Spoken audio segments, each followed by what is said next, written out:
Hello friends, সম্প্রীতি অতীতের স্মৃতির আলোচনায় সকলকে স্বাগত জানাই। আজ আপনাদের সঙ্গে আলোচনা করব মুঘল সম্রাট আকবরের সমন্বয় নীতি সম্পর্কে, যার ফলে সম্রাট আকবর আজও একজন জাতীয় সম্রাটের মর্যাদায় সম্মানিত হন।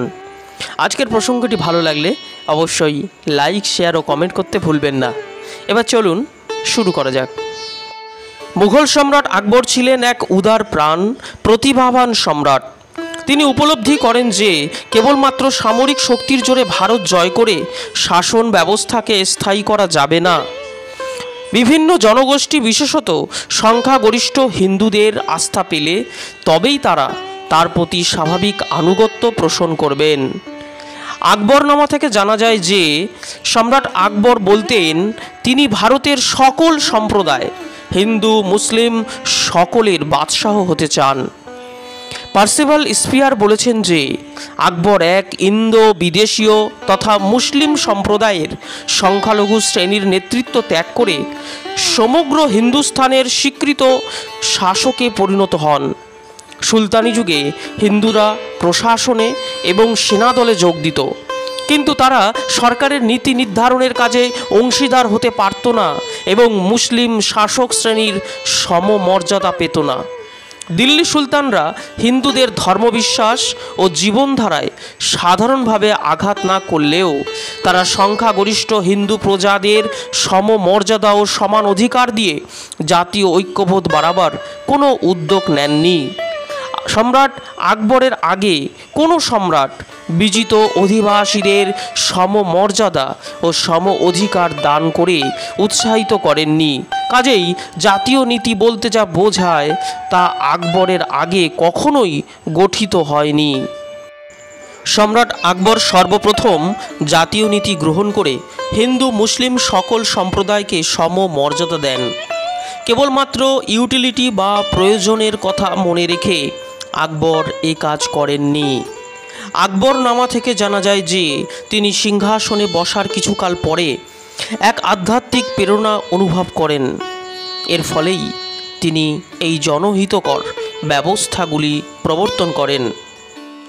সংখ্যাগরিষ্ঠ হিন্দুদের উপর যে বৈষম্যমূলক করগুলি চালু ছিল, আকবর তা রদ করে দেন।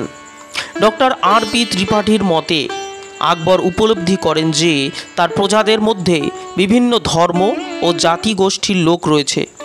তাদের ঐক্যের বাঁধনে বাঁধার জন্য একটি জাতীয় নীতি দরকার।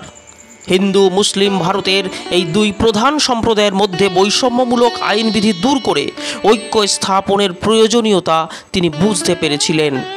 তাই প্রথমেই 1563 খ্রিস্টাব্দে তিনি হিন্দু তীর্থযাত্রীদের উপর তীর্থকর লোপ করেন। এর ফলে হিন্দু তীর্থযাত্রীরা বৈষম্যমূলক কর প্রদান ও হয়রানির হাত থেকে অব্যাহতি পায়। সরকারের 2 কোটি টাকা রাজস্বের ক্ষতি হয়। দ্বিতীয়ত 1564 খ্রিস্টাব্দে তিনি বহু সমালোচিত জিজিয়া কর লোপ করেন। জিজিয়া ছিল অমুসলমানদের উপর কর।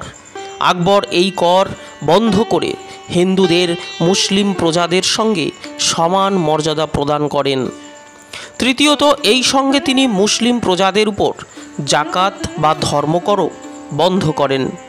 চতুর্থত তিনি গৃহপালিত পশু, ফলের গাছ, গৃহে লবণ উৎপাদন, পাগড়ি পরিধানের জন্য করও বন্ধ করে দেন। হিন্দু মুসলিম নির্বিশেষে সকল কৃষক এতে উপকৃত হয়। পঞ্চমত তিনি 1582 খ্রিস্টাব্দে কৃতদাস প্রথা বন্ধ করেন। হিন্দু যুদ্ধবন্দীদের দাসে পরিণত করার প্রথা এতে চিরতরে বন্ধ হয়। বহু বন্দী দাসকেও তিনি মুক্তি দেন। দাস কথাটির বদলে চেলা কথাটি অতঃপর ব্যবহার করা হয়। এইভাবে হিন্দু ও মুসলিম প্রজাবর্গের মধ্যে বিভেদ দূরীকরণে আকবর উদ্যোগী হন। ষষ্ঠত হিন্দু মুসলিম সম্প্রদায় যাতে পরস্পরের অনুষ্ঠানে যোগ দেয়, এজন্য তিনি উৎসাহ দিতে থাকেন। তিনি নিজেও হিন্দু উৎসব দীপাবলি, হোলি, দশেরাতে যোগ দেন। হিন্দুদের জন্মান্তরবাদ ও কর্মফলবাদেও তার প্রবল বিশ্বাস ছিল। ব্যক্তিগত জীবনে তিনি হিন্দুদের বহু আচার অনুষ্ঠান পালন করতেন।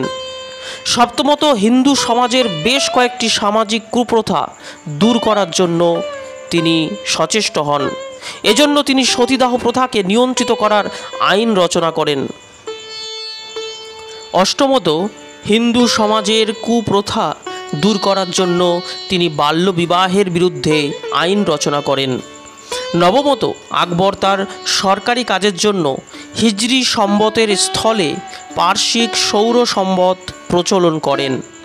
যদিও এই সম্বতটি 1584 খ্রিস্টাব্দে চালু করা হয়, তথাপি এই সম্বত 1556 খ্রিস্টাব্দের 11ই মার্চ থেকে গণনা শুরু করা হয়।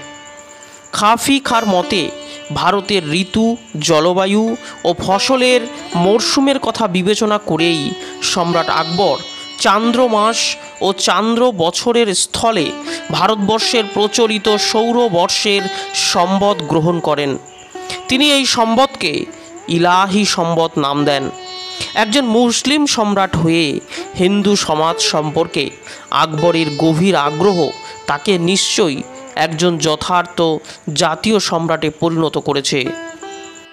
উপরের এই সংক্ষিপ্ত আলোচনার উপসংহারে একথা বলা যায় যে আকবর হিন্দুদের প্রতি যে নীতি গ্রহণ করেছিলেন তাতে হিন্দুরা মোগল সাম্রাজ্যের অংশীদারে পরিণত হয়েছিল। মোগল সাম্রাজ্যের একান্ত হিতাকাঙ্ক্ষী হিসাবে হিন্দুরা সাম্রাজ্যের সংরক্ষণ ও বিস্তারে আন্তরিকভাবে সম্রাটের সহায়তা করেছিল। ভারতে হিন্দু মুসলিম সহযোগিতার ভিত্তিতে তাই আকবর একজন জাতীয় সম্রাটের মর্যাদায় সম্মানিত হন। এই ছিল আজকের এই আলোচনা। সকল দর্শকবৃন্দদের ও শ্রোতাবৃন্দদের আন্তরিকভাবে অসংখ্য ধন্যবাদ জানাই।